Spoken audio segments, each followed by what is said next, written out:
ஏ comma B comma C முறையே ஏ பியை விட 5 மடங்கு அதிகமாகவும் மற்றும் சி ஏ மற்றும் பி பெறும் தொகையில் 1/2 அளவு பெறுகிறார் எனில் ஏ மற்றும் பி மற்றும் சி பெறும் தொகையை காண்கன்னு கேட்குறாங்க. மொத்த தொகை 99 ரூபா. ஸோ மொத்த அமௌண்ட் பார்த்தோம்னா 99 ரூபா. அதை 3 பேத்துக்கு பிரித்து கொடுக்குறாங்க. ஸோ இங்கே ஃபர்ஸ்ட் பாருங்க, ஏ பி பெறுவதை விட 5 மடங்கு அதிகமாக பெறுறாரு. ஸோ இப்போ எக்ஸாம்பிளுக்கு பி 1 ரூபா வாங்கினா ஏ பார்த்தோம்னா 5 மடங்கு 5 ரூபா வாங்குவார். பாருங்க, ஏ பியை விட 5 மடங்கு அதிகமாக வாங்குறாரு.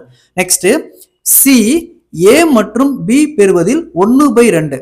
சி பார்த்தோம்னா ஏ மற்றும் பி, அப்போ ரெண்டையும் ஆட் பண்ணா 6, அதில் பாதி 6ல் பாதி 3. ஸோ சி பார்த்தோம்னா 3 ரூபா வராரு. பி மொத்த அமௌண்ட் பார்த்தோம்னா 99 ரூபா.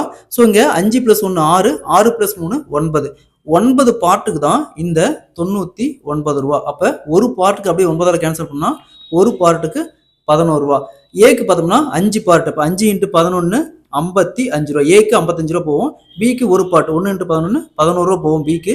சிக்கு பார்த்தோம்னா 3 பார்ட், அப்போ 3 × 11 33 ரூபா போகும். அப்போ இதை டோட்டலாக ஆட் பண்ணால் 99 ரூபா வரும்.